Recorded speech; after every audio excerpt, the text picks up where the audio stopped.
Radio Publique Africaine.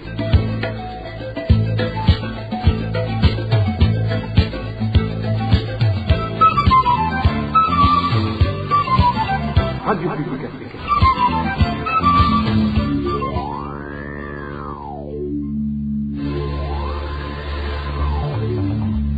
C'est le moment de suivre le journal parlé en français. À la présentation, Inès Gakiza. Vendredi 18 octobre 2024, merci de nous avoir encore une fois choisis. Bienvenue à cette édition dont voici le sommaire. La mauvaise production agricole et la flambée des prix des denrées alimentaires, facteurs à l'origine de la faim et de la pauvreté au Burundi, Parsem interpelle les autorités pour changer la donne. L'Église catholique du Burundi appelée à contribuer à apporter la lumière dans l'affaire qui emprisonne Emilienne Sibomana. Son silence risque d'être pris pour complicité. Dans ce journal, vous suivrez l'appel des défenseurs des droits de l'homme. Et enfin, les policiers du chef-lieu de la province Muyinga, source du désordre et d'insécurité. La population est perturbée par ces policiers sous l'effet d'alcool. Le développement de ces titres, c'est dans quelques poussières de secondes.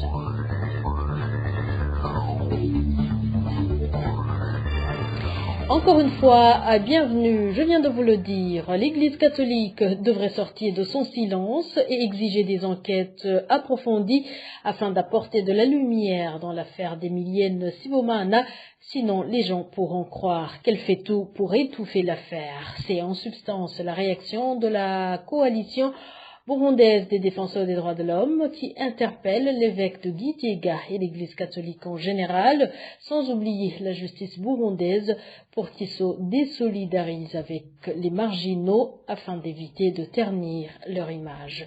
Suivez Eulalie Niwizi, directrice exécutive de la CBDDH. C'est de l'inédit, c'est de l'injustice. Au lieu de mener des enquêtes indépendantes, impartiales, pour s'assurer que les accusations de Emilienne Sibomana sont justes ou pas, la justice burundaise s'est acharnée sur la syndicaliste. Nous constatons que le maintien en prison d'Emilienne Sibomana est une injustice, est une violation de la loi, mais aussi un message très fort que délivre la justice pour dire, eh bien, nous soutenons les actes de violation de la loi, nous ne protégeons pas les défenseurs des droits humains, non plus, nous ne protégeons pas cette jeunesse qui est à la merci des éducateurs et qui les détournent de l'éducation, pouvant même les conduire à l'abandon scolaire. Ça, c'est un mauvais message et nous demandons à la ministre de la Justice en tant que ministre, mais aussi en tant que mère, en tant que femme, d'être sensible à la situation d'Emilienne Sibomana et d'utiliser les pouvoirs qui lui sont dévolus pour qu'elle soit libérée. Nous lui rappelons que l'année dernière, en 2023, au mois de mars, les organisations dirigées par les femmes au Burundi, dont la coalition burundaise des défenseurs des droits de l'homme, Right for All, le mouvement Inamahoro, le mouvement des femmes et filles pour la paix et la sécurité, Kosome et Akate Burundi, nous avons écrit au président de la République et nous demandions que Emilienne Sibomana, comme les autres femmes défenseuses qui étaient emprisonnées, soient libérées. Nous leur demandions que justice soit faite, mais ils ont fait la sourde oreille. Au niveau de la coalition burundaise des défenseurs des droits de l'homme, nous avons écrit à l'archevêque de Gitega le 25 juillet 2023 lui demandant d'intervenir pour que des enquêtes impartiales soient menées afin que Emilienne Sibomana puisse avoir de justice, mais il n'y a eu ni accusé de réception, ni réaction de la part de l'archevêque.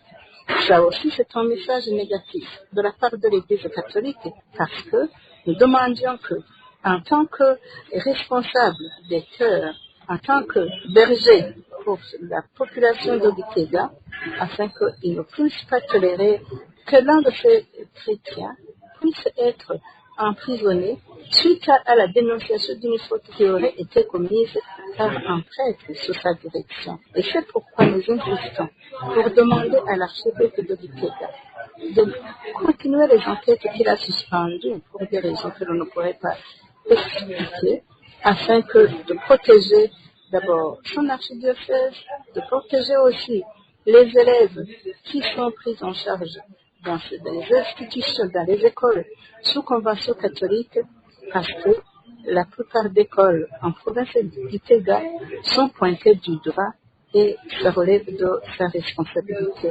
Nous l'interpellons pour que Emilienne Fiumano soit libérée conformément à la loi, que des enquêtes saines et impartiales soient menées, parce que ce serait anormal que l'archevêque et toute l'Église catholique tolèrent une telle injustice. Et parlant droits de l'homme, certains habitants de la colline Maramvia 13, zone Maramvia en commune Mutimbuzi, province Bujumbura, s'insurgent contre le comportement des Imbonerakure qui les empêchent de circuler les heures de la nuit. Les propriétaires des boutiques sont aussi obligés de les fermer à partir de 19h. La population demande l'intervention des autorités administratives. Emmanuel Niyongeko. Les habitants de la colline de Maramvia 13, zone Maramvia, commune Mutimbuzi, en province de Bujumbura, disent ne pas comprendre pourquoi ils sont privés du droit de circulation pendant la nuit, alors qu'il n'y a pas de couvre-feu qui a été décrété. Notre source parmi ces habitants indique que cela a commencé dimanche dernier, où des Imbonerakure frappent des gens rencontrés à leur passage. Des Imbonerakure décident de persécuter des gens à les accuser de rentrer la nuit. Dimanche dernier, ils ont tabassé un certain Boniface Naukenabishaka de Ruzineri. Il a été surpris à 20h en provenance de son travail quotidien et il a été sérieusement battu. Il a saisi le chef de la sous-colline nommé Étienne Bazomora. Il a accusé du brogne, mais il n'avait rien vu. Dans la nuit de mercredi à jeudi, un certain Claude surnommé Kormuti de la même localité de Ruzineri est tombé dans un groupe d'Imbonerakure au moment où il puisait de l'eau sur le robinet. Il est tragiquement tabassé, le laissant dans un état critique. À cela s'ajoute le fait d'obliger les propriétaires des boutiques de les fermer à partir de 19h. Ces citoyens demandent que cette conduite jugée d'indigne cesse.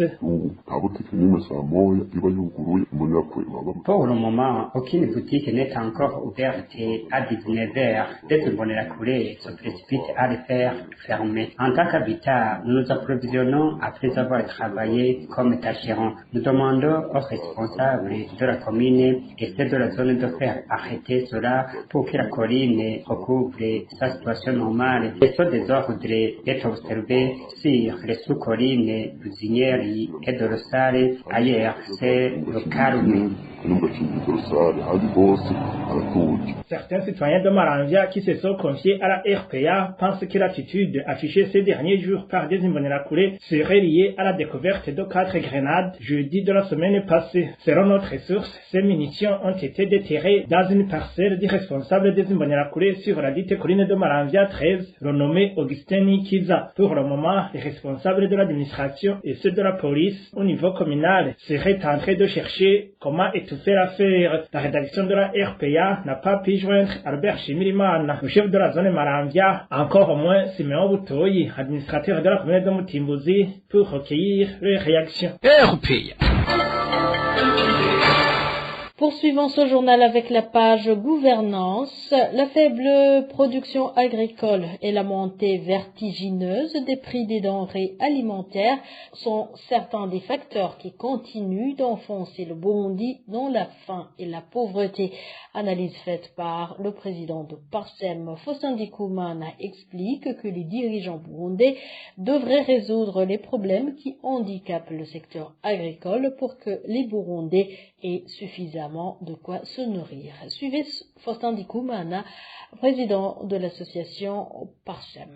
Au moment où le monde entier vient de célébrer la journée internationale de l'alimentation et la journée de lutte contre la pauvreté successivement le 16 et le 17 octobre, ça se masse comme il faut en analyse. D'abord, avec les derniers états généraux de l'agriculture qui s'étaient tenus, je crois en 2014, on parlait déjà à l'époque de l'indice de la faim de 40%, qui était l'un des plus élevés du monde, avec une insuffisance calorifique, avec une malnutrition déjà d'environ plus de 50% pour les enfants. Et je crois que quelque part, la situation c'est quand même préoccupante. Aujourd'hui, après une bonne période, vous savez, le Burundi a connu une crise, il y a eu déjà une augmentation possible de la population, l'inflation alimentaire actuellement est de plus en plus alarmante, l'inflation globale est influencée par l'inflation des produits alimentaires, avec un rendement par hectare déjà en dessous de la moyenne subsaharienne. Tout cela détériore le pouvoir d'achat de la population et tantôt la pauvreté. Je crois que pour inverser la tendance, il faut agir sur les problèmes de l'accès à la terre. Maintenant, on a 0,5 hectares, presque même moins par ménage. Il faut une agriculture intensive. Mais malheureusement, aujourd'hui, des fois, l'engrais est insuffisant ou arrive tardivement. Les semences sélectionnées d'eux-mêmes, il n'y a pas encore de mécanisation. La recherche pour appuyer le secteur agricole n'est pas là, la professionnalisation des acteurs, l'encadrement de la population n'est pas là. Au niveau institutionnel, il y a toujours l'improvisation des politiques, il y a la politisation, le manque de statistiques fiables pour suivre la quantité produite, le financement du secteur, l'affectation budgétaire, tout cela avec les problèmes de changement climatique qui compliquent la situation. Je crois alors qu'il faut agir sur ces facteurs pour qu'au moins la production puisse augmenter et partant la diminution de cette inflation pour que la population puisse avoir accès à l'offre alimentaire. Les citoyens du secteur Mugina, zone Guitara, commune Mabanda, en province Makamba, dénoncent un agent du guichet de la COPEC Mugina qui exige des pots de vin aux agriculteurs qui viennent pour payer l'engrais à la COPEC. Celui qui ne se résout pas à l'intéresser peut se présenter pour payer l'engrais pendant 2 semaines sans y parvenir. Clovis Nyandima pour plus de détails. Il s'agit de Désiré Viamungu, un agent de la COPEC Mugina, en charge de la saisie des cultivateurs qui viennent payer l'avance d'achat de l'engrais au guichet de cette COPEC en question. Ce dernier explique que notre ressource sur place ne peut rien faire pour la population que moyennant des pots de vin. Cet agriculteur témoigne. Il a commencé à exiger des points de vin le 7 octobre 2024 et continue toujours. Il exige entre 5 et 10 000 francs à celui qui fait son service et même et ça, ce n'est pas automatique car en faisant traîner les choses, lui, il s'assure de continuer à s'enrichir. Imaginez-vous se présenter à la COPEC du lundi à vendredi sans jamais rentrer avec ses tickets. Désiré Viamungu, accusé par les citoyens agriculteurs d'être responsables de leur malheur, quitte même son poste pour aller s'enrichir dehors au détriment de ceux dont leurs identités sont empilées au guichet.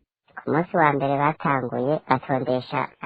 premier jour, les citoyens ont présenté des identités par pile et il y avait 6 piles de cartes d'identité en attente. La première pile comportait moins de 60 cartes d'identité, mais les propriétaires sont rentrés alors que moins de 20 personnes avaient été servies. Il est sorti de la cour pour prendre de l'argent et entrer avec des identités et ne travailler que sur les ceux qui ont déposé au guichet des identités, nous en sommes au 4e jour de la 2e semaine. Ces agriculteurs demandent aux supérieurs de cet agent du guichet de la COPEC Mugina de remettre sur le bon chemin leur agent, sinon le remplacer. Ces agriculteurs ne rencontrent pas de difficulté à avoir des jetons, car même ceux qui parviennent à en avoir peinent à se faire livrer de l'engrais, soit parce que le jour de la distribution reste secret pour certains, ou parce que là aussi est servi ce qui intéresse les autorités par l'argent. Nous y reviendrons ultérieurement.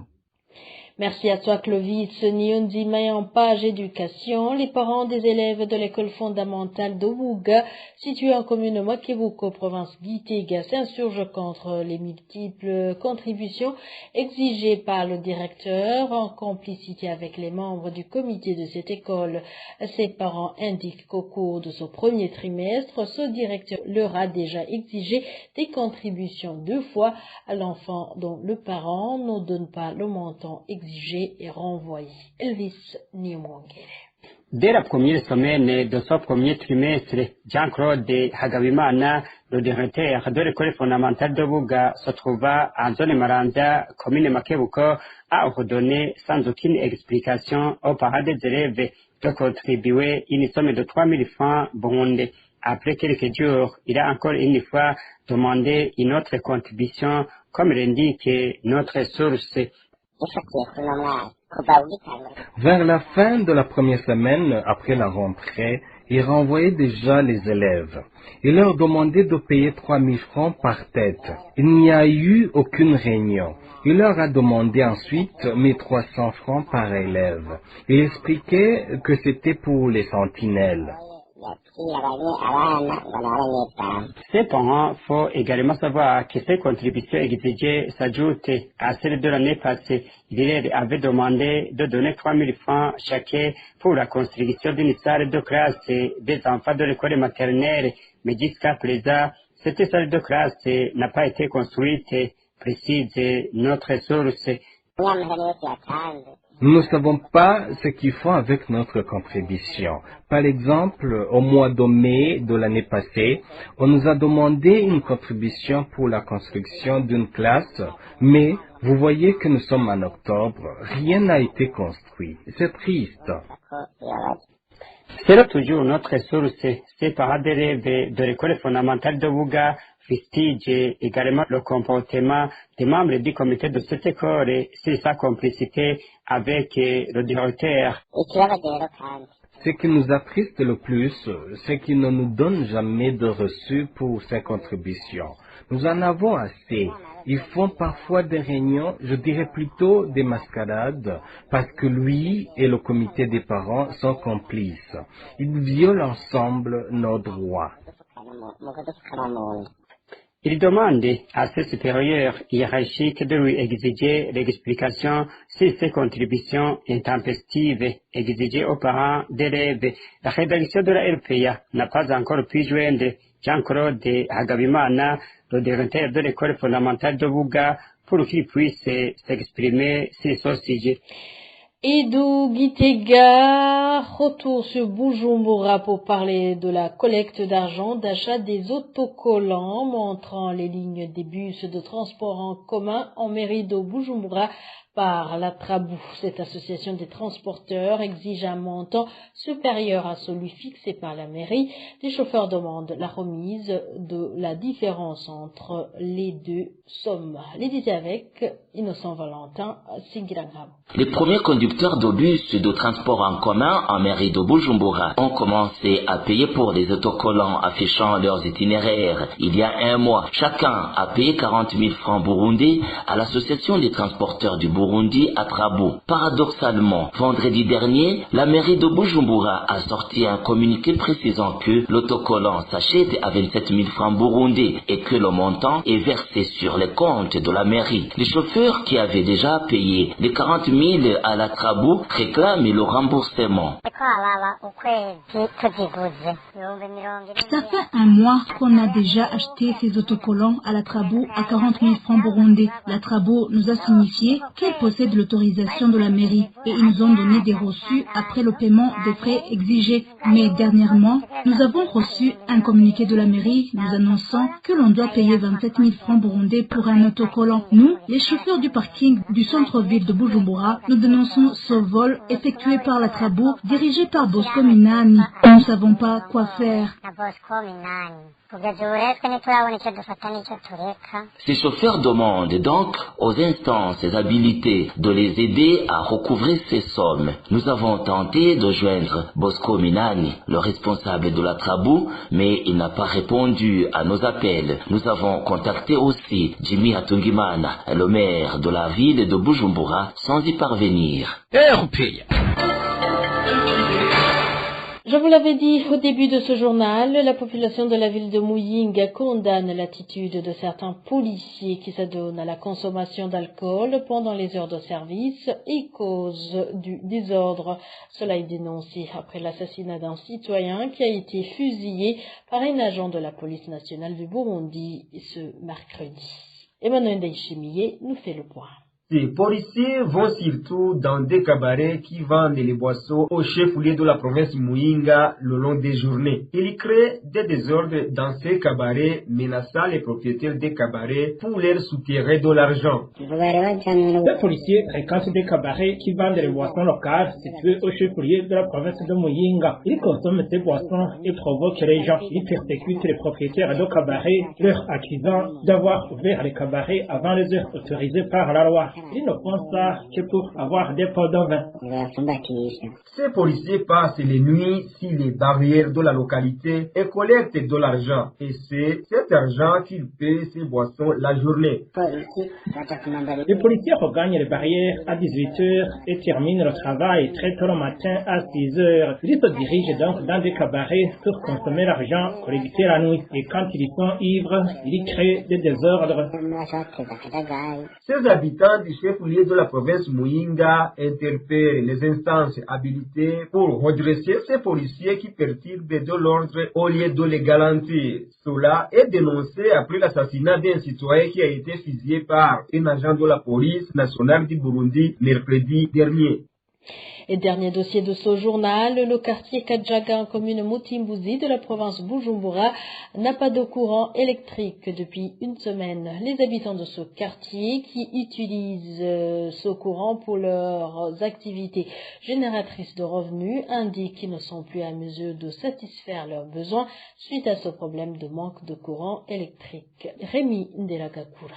Le quartier Kadjaga de la commune Mutimbuzi vient de passer une semaine dans le noir. Les habitants du quartier ne passent plus de nuits tranquilles, craignant des voleurs qui pourraient profiter de l'obscurité, témoignent l'un d'eux.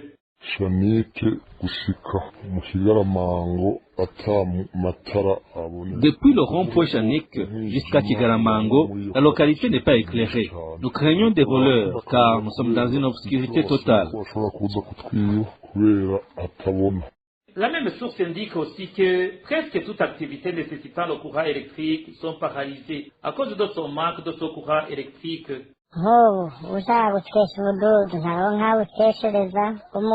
Les moulins, les machines de soudure, plus rien ne fonctionne. Nous sommes très affectés par cette situation qui nous aide vraiment. Ce manque de courant électrique affecte aussi les élèves de ce quartier qui ne peuvent plus réviser leurs cours le soir. Les habitants du quartier Kadjaga demandent donc à la Régie des eaux de résoudre ce problème le plus tôt possible. Nous avons contacté la Régie des eaux. Ils nous ont promis de s'exprimer sur le cas ultérieurement. Et voilà, merci à toi aussi Rémi Ndelagakura, c'est pas ton reportage que nous mettons point final à ce journal. Merci à vous tous qui nous avez suivis. Au micro, vous étiez avec Inès Gakiza. Excellent moment chez vous.